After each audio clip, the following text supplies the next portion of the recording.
मङ्गलम् कौशलेन्द्राय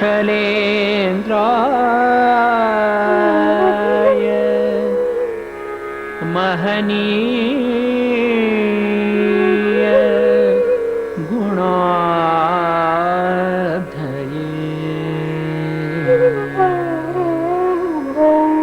चक्रवर्तिं तनुजा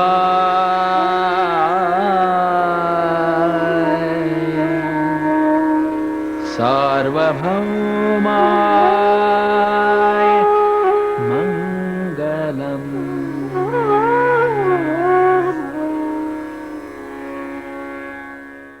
नमस्कार, art stories के इस कड़ी में मैं शर्वरी जमीनी आप सबका फिर से स्वागत करती हूँ। हम बातचीत कर रहे हैं ज्येष्ठ कथक गुरु शमा भाटे जी से।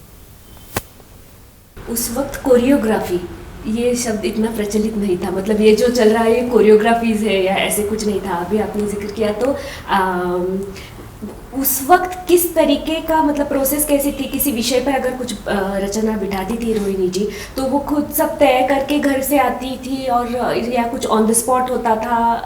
कैसे प्रोसेस रहती थी वो? सोच के मैं आज भी दंग रह जाती हूँ कि उनके आइडियाज़ उस वक़्त के 3 दिन 3 उन्होंने, अभी कोरियोग्राफी ही बोलती हूँ 3, मुझे याद नहीं कोरियोग्राफी बोलते थे, ऐसे लगता नहीं, मगर और संरचना तो बिल्कुल ही नहीं कहते थे, मगर 3 थे 3 रचनाएं, हाँ कोरियोग्राफीज बोलेंगे वॉटेवर। तो एक दिन था मल्हार। अच्छा। तो मल्हार में मुझे याद है कि हम लोग को बूंदों के लिए कृधिन्ना नादी देना सिखाया था और कितना कूद कूद के हम नीचे आते थे वो बूंद के जैसे, मगर मेरे सामने ही पूरा होता था, म्यूज़िक पूरा होता था सामने। ऐसे किसी के घर में म्यूज़िक बना के आए या म्यूज़िक बना रहे तो शागिर्द नहीं रहेंगे, ऐसे उनका नहीं था। कभी भी हम लोग वहीं रहते थे। जो जितना पकड़ लेगा, जो नहीं पकड़ेगा उसका बदनसीब बोलते हैं वैसे। तो हमारे सामने ही सब होता था। आपने उनके सोलोज के लिए बहुत बार पढ़न भी की है, तो वो अनुभव कैसा था आपके लिए? आपको ऐसे मतलब उसके बारे में थोड़ा सा टेंशन आता था? दर्द? थोड़ा नहीं, बहुत आता था, मगर मज़ा भी बहुत आता था, क्योंकि ये भी एक हर एक को, मैं हमेशा कहती हूँ कि भगवान कि हर एक को अल्लाह का अलग अलग पॉकेट देता है। तो मेरा ये लक का ये पॉकेट था कि रोहिणी जी नाच रही है, सुरेश जी बजा रहे, रमेश कुमार गा रहे, या रमेश कुमार नहीं पहले आपा जड़गांवकर बजा रहे, तो सब बहुत ज्ञानी और बहुत जाने माने कलाकार इकट्ठा काम कर रहे स्टेज पे, और मैं उसका हिस्सा हूँ। मैं काबिल उतनी नहीं थी, मगर मुझे लगा कि मैं कर रही थी, कभी अच्छा कभी बुरा, मगर मुझे सीखने को बहुत मिला, बहुत सीखने को मिला। क्योंकि कलाकार अगर लय कम होता है तो क्या करता है, अगर स्टेज अच्छा नहीं है तो क्या करता है, कोई म्यूजिशियन कोई क्यों भूल गया तो क्या करता है, ये मैं आँखों देखी जिसको बोलते हैं वो देख रही थी। और क्योंकि मैं पढ़न करने वाली थी तो उनके रियाज के साथ भी मैं पढ़न करती थी, तो उनका हर बंदिश को जो देखना था, सोचना था, समझना था, वो बगैर बताए मेरे ध्यान में आ गया। तो मुझे बहुत सीखना, मुझे लगता है कि आई वॉज वेरी लकी कि, और काफ़ी पढ़न करने के उस ज़माने में उनके काफ़ी सोलो भी हुए। अभी आपने जिक्र किया कि सुरेश जी वहाँ पर तबले के लिए थे, तो आपका लयताल का कुछ मतलब प्रशिक्षण पंडित सुरेश तवलकर जी के उनके मार्गदर्शन में भी हुआ है, तो उनके संस्कार कैसे थे? एक दो चीज़ें, जब सुरेश जी रोहिणी जी के यहाँ आते थे, वो तब तो वो बम्बई में रहते थे, मगर वो प्रोग्राम के लिए आते थे, वैसे भी उनका आदान प्रदान काफ़ी होता था, वो आते थे। तो मुझे एक दो चीज़ें बड़ी मज़ेदार है, इसलिए मैं बता रही हूँ कि उनको देखा तो मुझे लगा कि ये कहाँ से, ये कौन से प्लैनेट से आ गया, क्योंकि ये तबला अपना खुद लेके आते थे।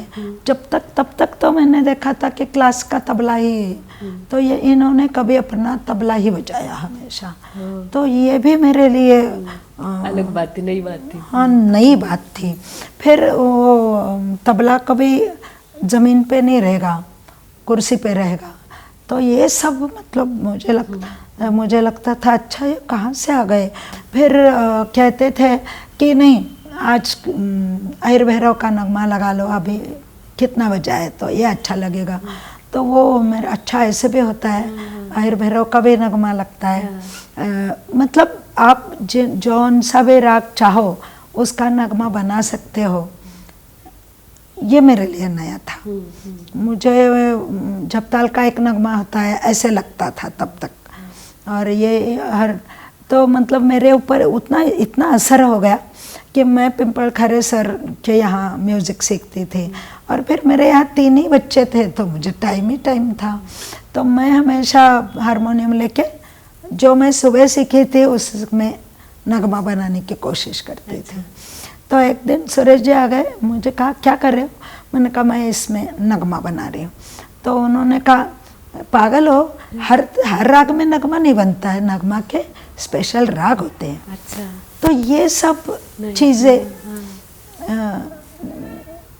तो उसके फिर इस राग में क्यों नहीं होता है, ये नेचुरली पूछना, आदान मतलब उन्होंने बताना, ये सब ऑफ कोर्स इट फॉलोड।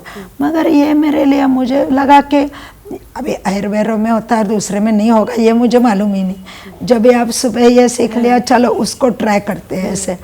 तो ये म्यूज़िक की आई वुड से एडेड सेंसिटिविटी कोई मुझे उनसे लयताल की बंदिशें, लयताल का बहुत लयकारी का काम, ये तो सीखा ही।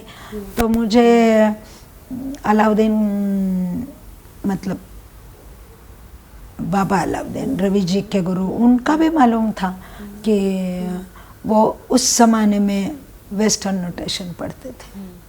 तो ये ऐसे जैसे ये चीज़ें इंस्पायर भी करती है और आपको रास्ता भी दिखाते हैं कि उन्होंने, या ईश्वरन जी का जिक्र करते थे कि जिन्होंने साउथ इंडियन लयकारी उनको सिखाई।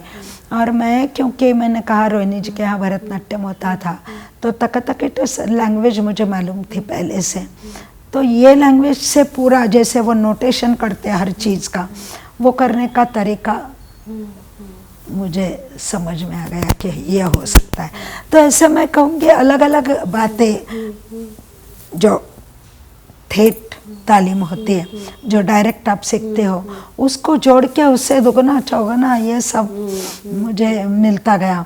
मुझे किशोरी जी का गाना मालूम था, बंदिशें मालूम थी, मुझे ओंकारनाथ ठाकुर जी का, मतलब मैं ऐसे नाम ले रही हूँ कि एक तरफ ये एक तरफ वो, तो ये सब समझ में आया।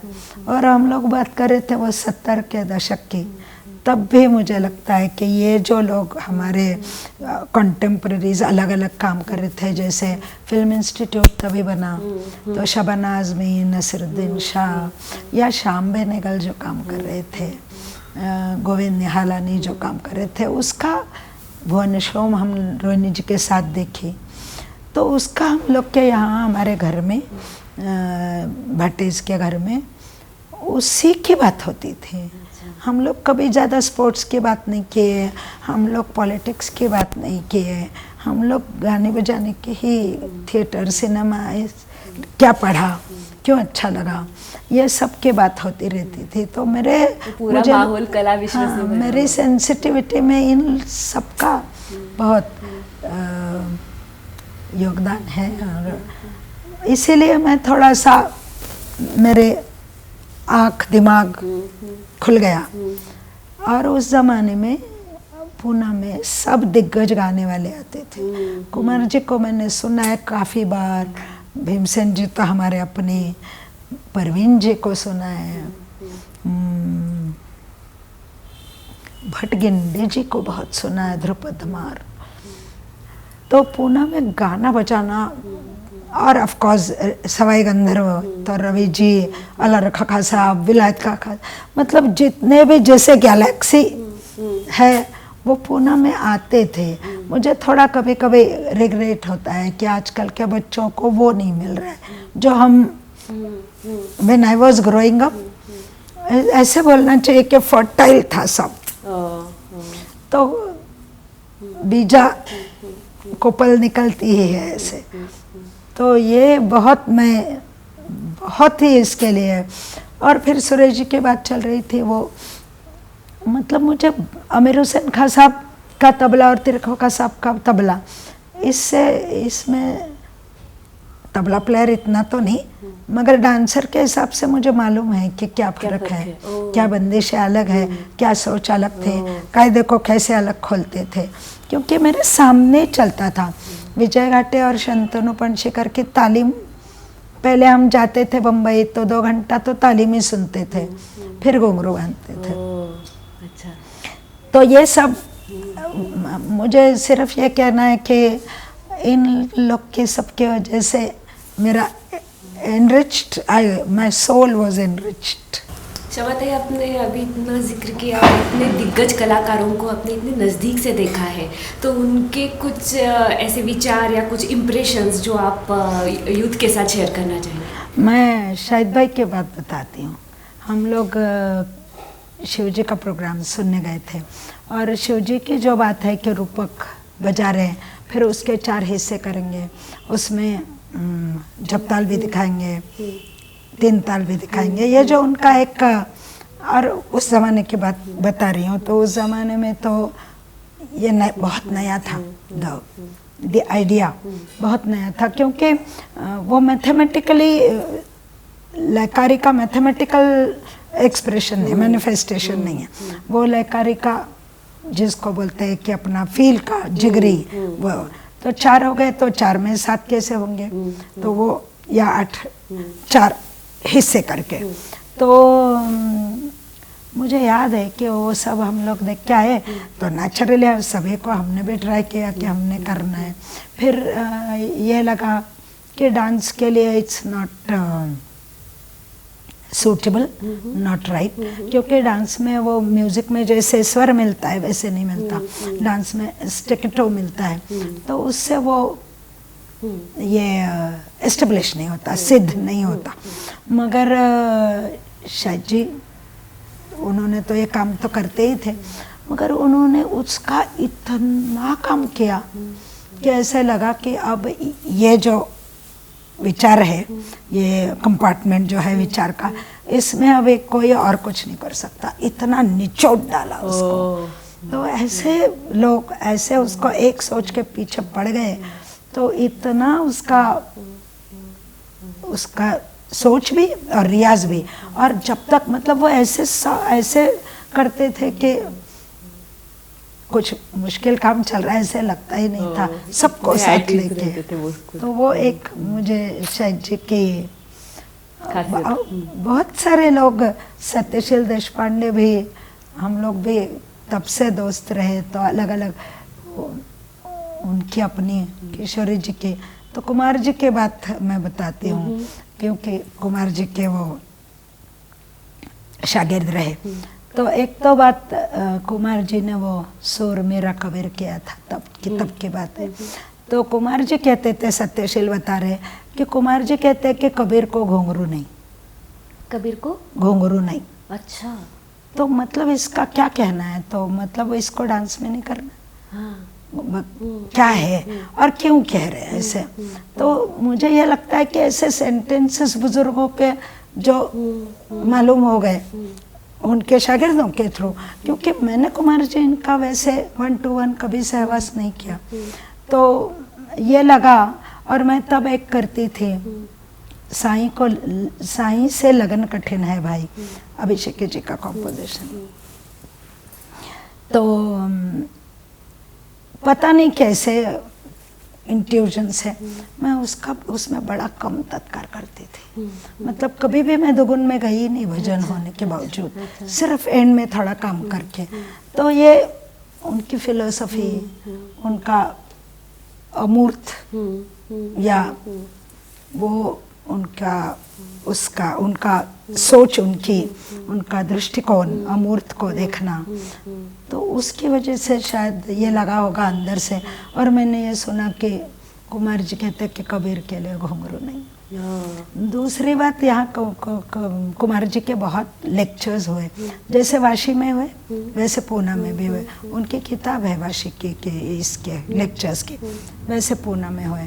तो कुमार जी कह रहे कि मैं राग को प्रोफाइल से भी देखता हूँ, क्योंकि सब लोग कह रहे थे कि आपका राग वो गा रहे जैसे बिहाग गा रहे, तो जैसे सुनने वाले को सबको बिहाग मालूम है, फिर भी सब एक दूसरे को कह रहे क्या चल रहा है, कौन सा राग है। तो उन्होंने कहा, उनको इस बारे में पूछा, तो उन्होंने कहा कि मैं राग को प्रोफाइल से भी देखता हूँ। और आप समझ सकते हो कि आप एक इंसान की छवि आपके सामने ऐसे ही है, सिर्फ कान देख लिया तो शायद आप पहचानोगे नहीं। तो उस वक़्त मुझे लगा कि ये म्यूज़िक इतना एब्स्ट्रैक्ट है, उसको वो देख रहे, बोल रहे कि मैं प्रोफाइल से देखता हूँ। मेरा नृत्य तो इंसान है सामने, तो मैं प्रोफाइल से कभी देखना चाहूँगी। ओह अच्छा।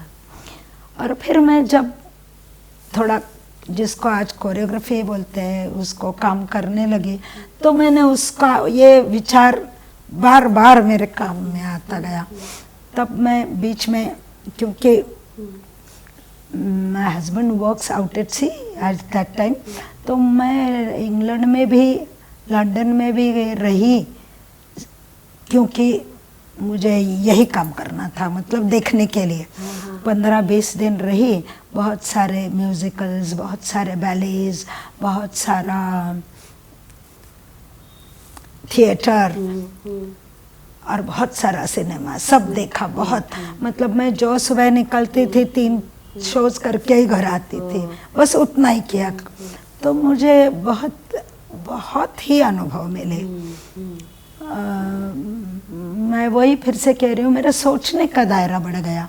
फिर मेरे इडियम को मैं अलग से कैसे कर सकती हूँ, कभी कर सके, कभी नहीं कर सके, मगर सोचने में ये बात आ गई। और वैसे ही मैंने न्यूयॉर्क में किया बाद में एक बार, कि मैं 15 दिन सिर्फ वो सीज़न एक सिर्फ ये सब देखने के लिए रही। और अगेन सेम थिंग, मुझे बहुत सीखने को मिला, बहुत ही एनरिचमेंट हुआ कि एकदम अलग लोग, उनकी टेक्नोलॉजी अलग, उनकी सोच अलग, उनके सब्जेक्ट्स अलग, वो इसको कैसे देखते हैं।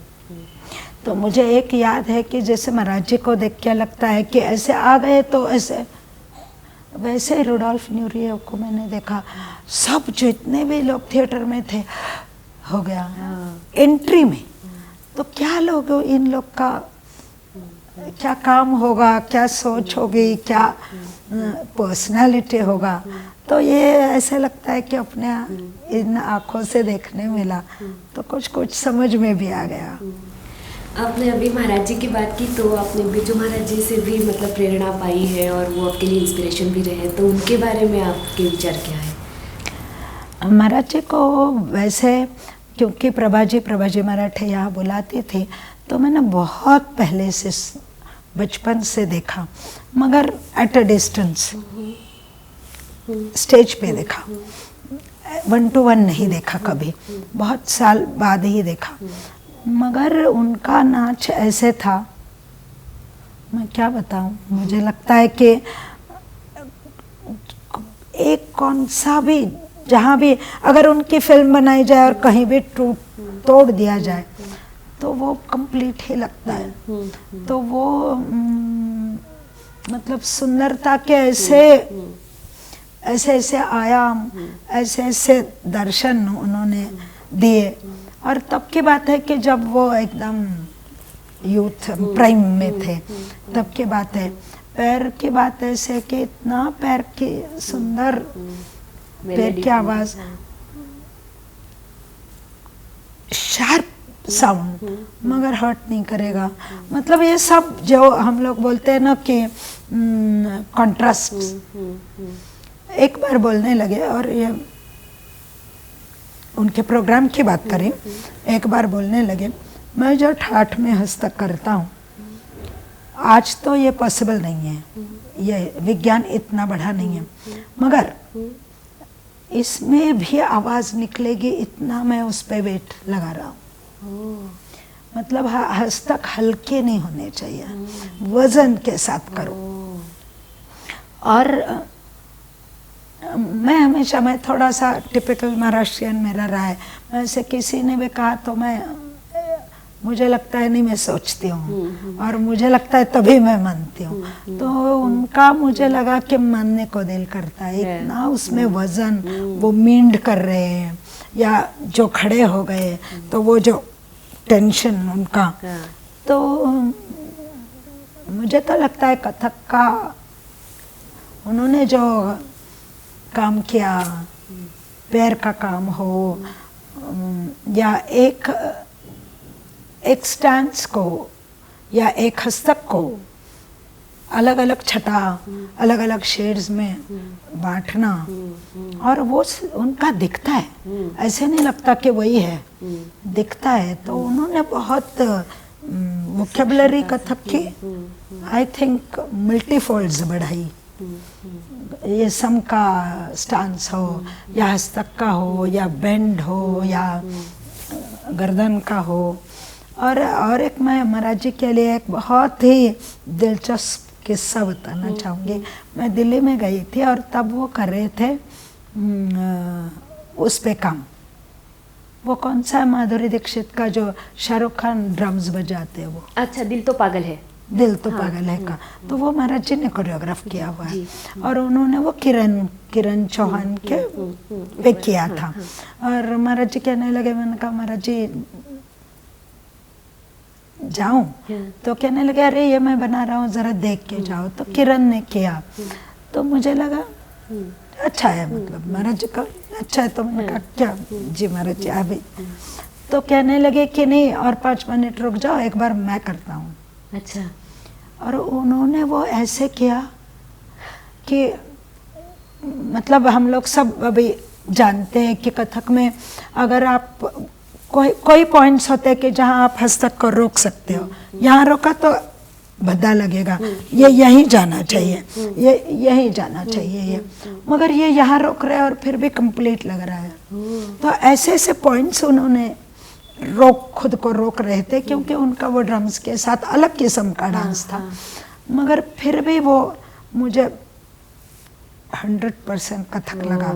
जैसा कि हम सभी जानते हैं कि कथक नृत्य शैली के कई सारे आयाम हैं और इन हर पहलू पर गुरु शमा भाटे जी ने इतना अच्छा संभाषण किया है, किंतु ये 60 साल का जो नृत्यमय जीवन है उसके बारे में अभी भी बहुत कुछ जानना है। तो आज यहीं पर रुकते हैं, लेकिन मिलते हैं अगले एपिसोड में। देखते रहिए आर्ट स्टोरीज।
कहते थे कि तावत हुंगा की कथा बता रहा।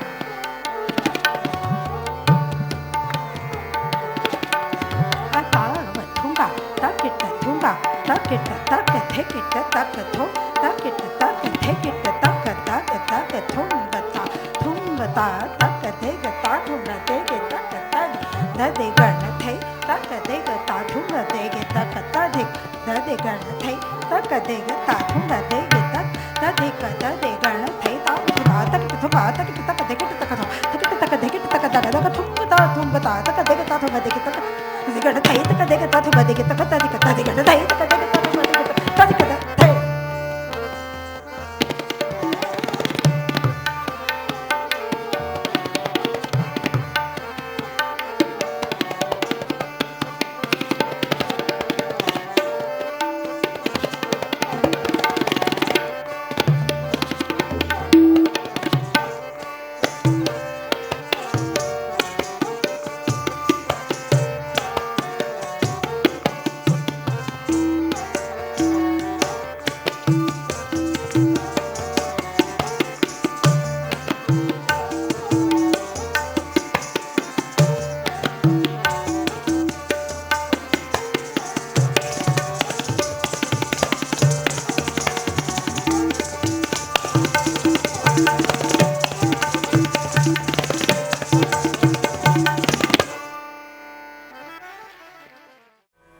श्याम तोरी मूरत,